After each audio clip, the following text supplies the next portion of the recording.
Good evening. I'd like to welcome everybody to the January 2nd City Council meeting. Planning Commission meeting. First thing we'll do is stand and say the Pledge of Allegiance. Pledge allegiance to the flag of the United States of America and to the republic for which it stands, one nation, under God, indivisible, with liberty and justice for all.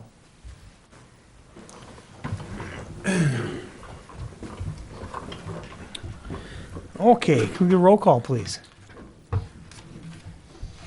Moody, Here. Woosley, Here. Toland, Here. Morissette, Here. Reese, Here. Stiesel. Here. Okay, next move on to the approval of the minutes from the December 5th meeting. I so move. Second. All in favor? Aye. Opposed? Okay, as part of the meeting, public comments. If there's anybody in the audience that has anything they'd like to talk about, now would be the time. Otherwise, we'll move on to the current items. The first one is consideration of a resolution recommending annexation, temporary zoning designation, and amendment to official maps for property to be annexed to the city of River Falls, Cemetery Road South and South Wasson Lane annexation. And Brandy will give us a little update on this. Thank you.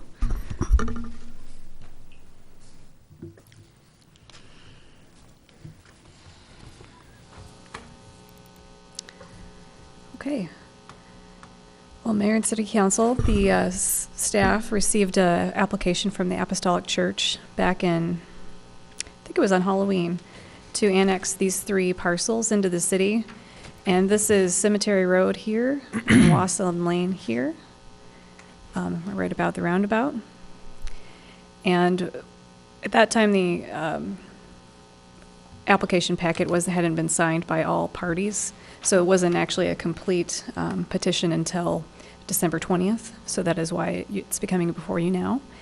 And the church is asking to annex all 3 properties so that they can put a church on these 2, the northwest and the southwest parcels. They'd be combined and they would build a new church, and they would relocate their existing congregation that's on Walnut Street to this property. The existing mini storage units would remain the same.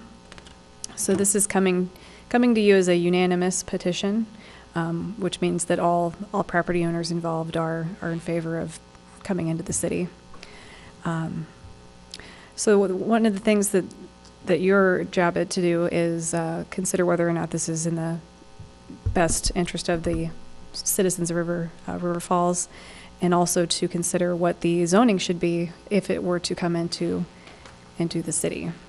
So the adjacent land uses, and then I'll show you the zoning map as well, but to the west we've got Knollwood subdivision, and then to the north we've got Cuds Court, the mobile home housing, and then there's an apartment just immediately to the north, and then to the east is another apartment complex. And the zoning for all of these is shown here. So we've got multiple kinds of residential. So the dark red is the mobile home district. The orange here is R3 multifamily. And the yellow over here is single family. And to the north is commercial. So we're recommending that the 3 parcels to be annexed be the R3 multifamily residential, which would allow the church to be a special use permit under the R3, and the mini storage would not be permitted as a long-term use, but it would be allowed to remain as long as it exists and without changing uses. So it is not one of those uses that the city considers one of the types of uses that we'd like to see in the long run. So this zoning change would enable future redevelopment if the property owner so chooses to do that. Randy, I'm sorry, I Go shouldn't ahead. tell you done, but if they have room, and I didn't look very close at the map, but if they have room to construct another set of buildings, another set of storage units, is that going to affect anything? Is it to I don't think they have that disturb kind any of kind of room. zoning? I don't know if there's room there or not. I don't think there is room, but that zoning would not permit them to expand. Yeah, I think it would be pretty tight if they were to want to do that. Okay. Just zooming in here. Tell me, why does the church come under R3? Why would it? Why would it? Well, institutional uses like churches are one of those things. They don't have their own like institution zoning district, so it's usually permitted in residential or commercial districts. But in our particular zoning code, churches are a special use permit under that residential district, and I think anything less dense than the R3 would also probably allow a church with a special use permit. So the resolution before you is a recommendation to council to go ahead and approve the annexation as proposed with the assignment of a temporary zoning of the multifamily high-density residential. And then with this annexation, we would also need to amend the official zoning map and the official map to change the boundaries and the zoning designation. And then one of the things I didn't mention yet, but should do so, is that the future land use designation for the parcel, the three parcels is commercial, and that is not necessarily in line with our future growth in this area or with the existing land uses or with the proposed land uses of the church. So that's the reason that we're proposing the multifamily, is because it fits in with the zoning within the vicinity and the uses that are there or could be there in the future. So the fifth point on the resolution is that we would amend the comprehensive plan as well to reflect the new boundary and also change it to a multifamily type of a residential color on the future land use map. So I will take any questions from here.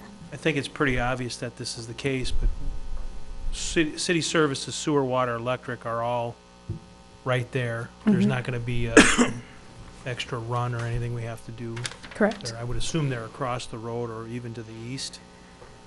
I think that it's probably right here in Cemetery. Okay. Anybody else have any questions for Brandy? No? Okay. Thanks, Brandy. So I'll entertain a motion on this one. Mr. Mayor, I make a motion, we approve resolution PC 2018-01. Second. Any other questions or comments?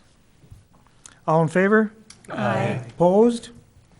Okay, next move on to the second item is consideration of a resolution recommending annexation, temporary zoning, and official map amendment for the school district annexation. And Buddy will give us a rundown on this. Yeah, good evening, Mayor, Councilor, and Planning Commission members.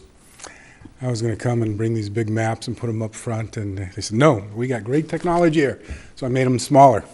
So right on top of here, you'll see a request tonight for annexation. It's a unanimous petition, along with a temporary zone and a map to official map amendments. The property we're looking at tonight is approximately 69 acres. It's 4 parcels, which is made up of the city parcel, which is zone parcel 1. Parcel 2 is the center house parcel. The school district property is number 3, and the 4th is the Johnson property. The property right now is located at the north of County Road M and west of Dry Run Road. It's in St. Croix County in the township of Troy. It's right now under the extraterritorial zone of exclusive ag. Tonight we're requesting that this property be forwarded to the city council with a temporary zone of agricultural. We do not have exclusive ag in the city. The agricultural zone is consistent with the land use that is occurring out on the property now, which is vacant, and the adjacent properties out there at this time. There is no immediate development plans for this property, but it is contiguous to the city limits to the east and to the west. So it will tie in not just this parcel, but a future parcel that the city has of approximately 300 acres to the northwest of the site. Attached for your review and recommendation is a resolution to go forward to the city council for first and second hearing. I'll stand for any questions or comments. Buddy, could you talk real quickly about the land use as ag, but we're going to zone it ag for parcel 3 for the school district, but in other areas, the school district properties in the city are zoned school or in that school district, and the difference between why we're not doing school here? Correct. Approximately maybe about 10 years ago, we developed a SZ zone for school zones and HZ zone also for hospital zones. And the reason that we created those is all the existing developments and property owned in the city were under residential. So every time they had to come up, they had to go through a special use permit. It's quite a process to go through. What we wanted to do here is to try to be consistent with the existing zoning that is out there now and the use. So if the school decides to keep the property or decides to sell it, they would come forward to request whatever type of zone or use at that time. It would allow the planning commission to be able to review those plans and make any kind of recommendation or make sure they comply with the appropriate zone for the property itself. So West Side is not too far from here, but in the unlikely event that they decided to build another school out there, then we would change it to the SZ zone out Correct. there. Yes. Otherwise, we'll change it to whatever happens. Yes, if it's sold to somebody. In fact, this site was one time a site that they looked at for the new high school. Yeah. And then they decided to go south of town. Thank you. I have a quick question about just kind of the process, and maybe it's just a fundamental understanding of the annexation. I'm under the impression that residents would ask to come into the city, and under the analysis, it says the city is requesting to do this. Can you tell me what the difference is and what the history is of that? The city has a large parcel of land that is out there. They wanted to bring the property in, but to do so and to be contiguous with the city limits, we asked the adjacent property owners if they wanted to join in with the annexation. There are no property owners that live on the site, but they all are in agreement saying, yes, we would like to be part of the city. Therefore, they were willing to sign the petition to do so. Okay, thank you. Yes. Anybody else? I may have missed something, but could you explain the strip that comes down to the road? Is that just for a future road? This one right here? Yeah. That's when we acquired the property. It was really a variety of parcels, and my understanding is that this driveway was to lead to a larger parcel that was to the north, and so that was created prior to us acquiring the property. So that was in existence. So as we acquired it, it also provided us opportunity to get to the county road and provide access to the property to the north. Okay. Okay. Thanks, buddy. All right. So I will entertain a motion on that number 2. I move to approve resolution number PC 2018-02. Second. Questions or comments? All in favor? Aye. Opposed? Okay. Next, we'll go on to presentation on inspections with Dave Hubble, our Chief Honcho Inspector. Somebody. Good evening, everyone, Mayor and Commissioners. I am going to try to get this going here. I'm Dave Hubble. I'm the Building Inspector for City of River Falls, along with Angie Bond, the Community Development Assistant. We put together a PowerPoint presentation for you tonight. Purpose and duties, basically, of the inspections, of building inspections, is issue permits and inspect commercial as well as residential properties. Rental housing, right now we do any new rental housing, we do inspections on, as well as complaint inspections. We assist with zoning. We do some of the sign enforcements, some of the public nuisance ordinances as well, garbage, weeds, and so forth. Rental housing, just a quick overview.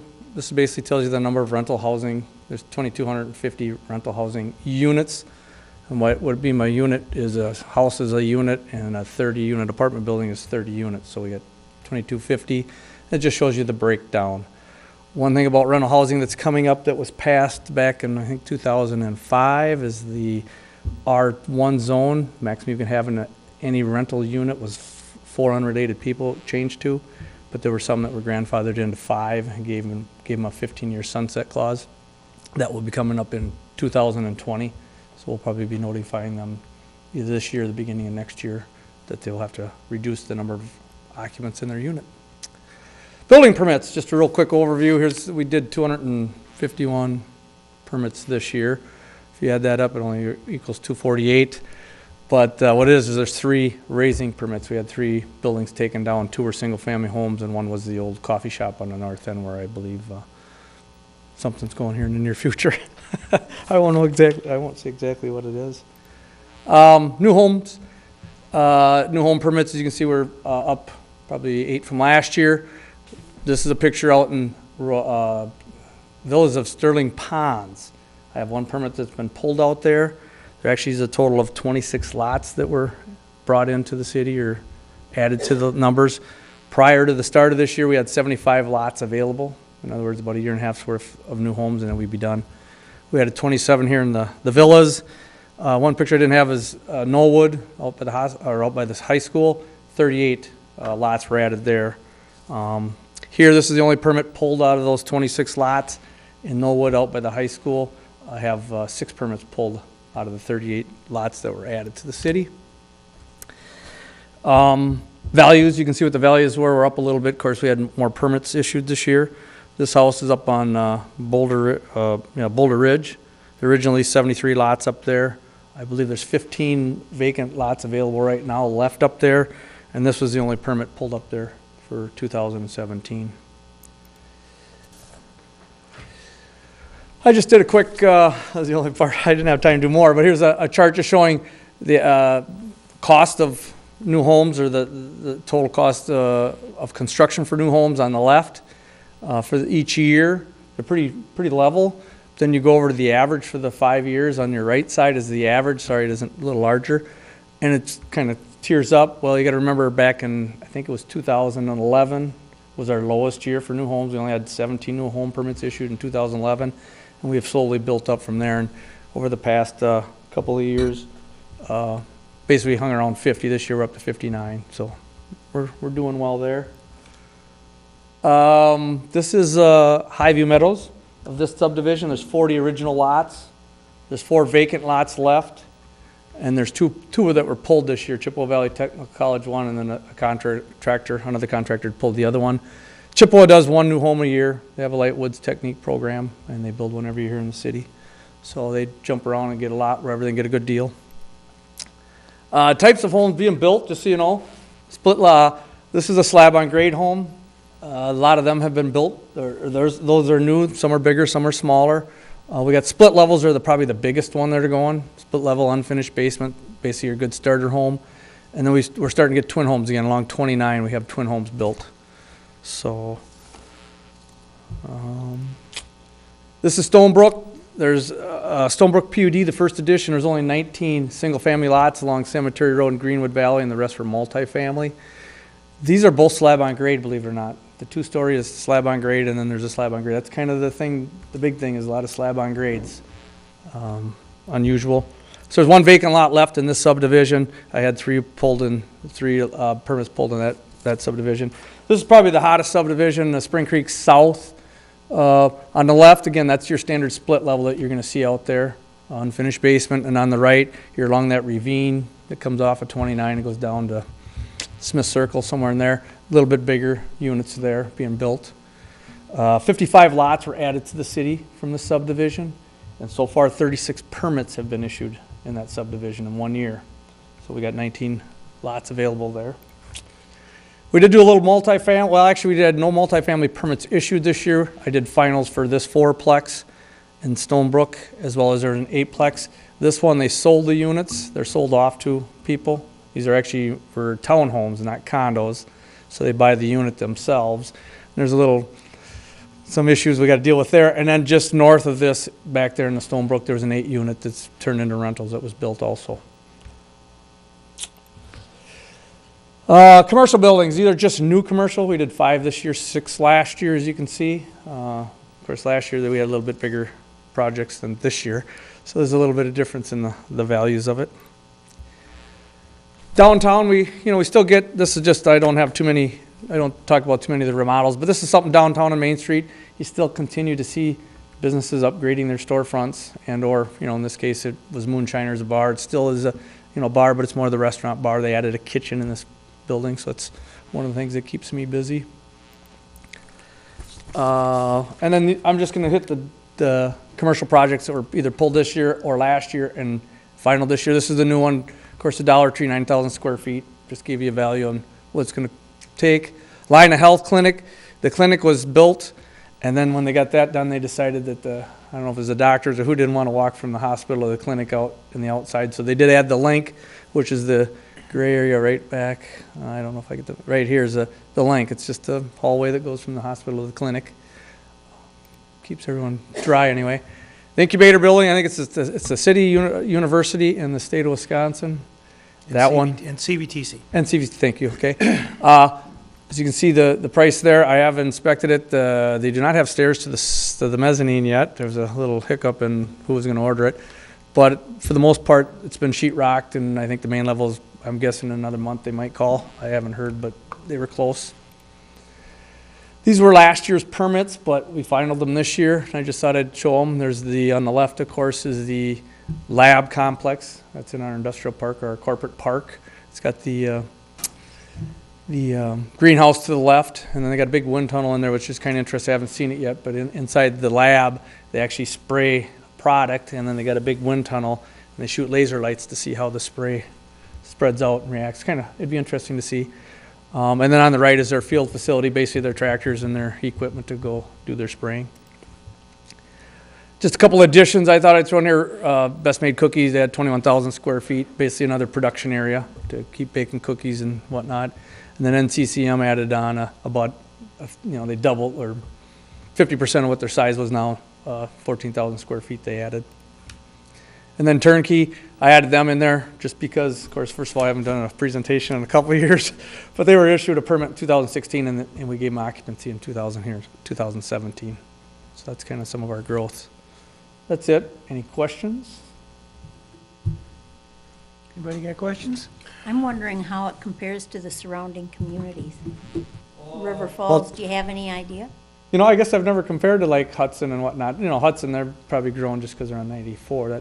That helps them, but I know, it looks like we're doing pretty good. I think we're doing quite well. We keep busy. Again, for just me, it's not so bad. The state actually are ultimately responsible for commercial industrial buildings, but because he shows up about once every 2 months, I'll inspect them. So, there's days it's really crazy and there's days it's not. So, but overall, it works real well. Yeah, I guess Staff? that was a question I had is, Yes. your involvement in the commercial inspection. You're saying that you get assistance from the state on some of those? Correct. If I really had an issue or a problem, and the only thing I'm not commercially certified to do electrical.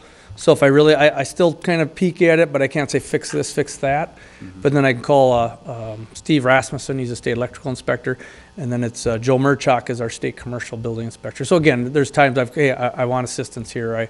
I've got an issue, especially more of the remodels and such. I said, they don't believe me. Can you come on down? Let's chat with them. And the property owner is then charged for that service from them? No, Or is that because they get state approval from the state, plan review approval, and that kind of, I think, includes him to show up now and then, and so that they don't get charged extra. The commercial electrical inspector, they do, but the commercial building inspector, they would not. And I'm pretty good at myself as well as people on the industrial commercial side. If they have questions, I'll answer them the best I can, but we don't have enough that I would stay on top of it every day. So then I'll say, hey, here's just a couple plan review at the state, and that's what I use a lot. I'll say, hey, I got a question on this. They're really good about answering the questions and so forth. So. And you obviously have a checklist, and how long would it take you to get through a larger facility? Well, and there again, I walk through it. They'll ask for a commercial electrical, and because I'm not an expert, I'll say, okay, I'll ask the contractor with the heating or plumbing or okay, tell me a little bit about why is this, and I'll point stuff out. Some stuff I understand, some I don't, and I'll say, well, explain that to me, and common sense. Okay, let's go pull the plans out. So usually commercial ones like the Land O'Lakes one, I might have been out there half hour, 45 minutes, an hour. It just depends on what I'm looking at, and I say, okay, let's walk through it. So, and the state guy will show up now and then too, and then I try to go with him because he does it every day, and he might say, hey, don't forget to watch this and that. So it works good. Good team thing. Okay. So. Dave, I know when I looked at the citizen survey that we did last summer, Mm-hmm. one of the things that was listed on there was stronger code enforcement was something that the citizens kind of started to mention. Mm-hmm. And I know that over the last, probably 8 months or so, the calls that I've gotten complaining about nuisance properties Mm-hmm. have kind of gone up. Mm-hmm. And I know in the past, we've kind of been reactive to those, just given the staffing levels we've Yep. got. Sure. Can you talk at all about how we can maybe become a little more proactive there and how we can get in front of some of those rather than, And I'll tell you how I do, some of the times I'll see a couch on the curb. I see it one day, it's like, okay, maybe they got the trash hauler picking it up, so they may have it sitting out there, may flag it. If I see it 3 days later, now I might send a letter out to them. A lot of times I'll just do a call, hey, can you get that picked up, take care of it. As far as the proactive side, again, part of the problem is I don't drive up and down the streets every day. I go to my inspections and that's it. So yeah, the older parts of town, do I get to them? I don't just drive them just to drive them. Number one. Number two, I think some of it could be, with the rentals. It's been a few years since we used to do inspections, and now the states might be restricting how much we can do too. I think sometimes that's where it pops up. All of a sudden, some of the rentals get because they aren't watched as close. But I would suggest, yeah, if you see something, let me know. I do, when I spot it, I call, but I am probably more reactive on a lot of it because I don't hit the streets every day. So, do you hire someone to say, let's drive every, that side of town on Monday and that Wednesday or every other third week, or, you could do that. yeah. So, No, I think it's a challenge that we're facing that we're Mhm. going to have to figure out how to address probably more than reaction. and I know that the police department does a little bit. I work with Officer Jensen, Paul Jensen. Yep. And we'll do that. Sometimes it's his issue, it's more of the cars and such, and sometimes he'll do it, and sometimes we do it jointly.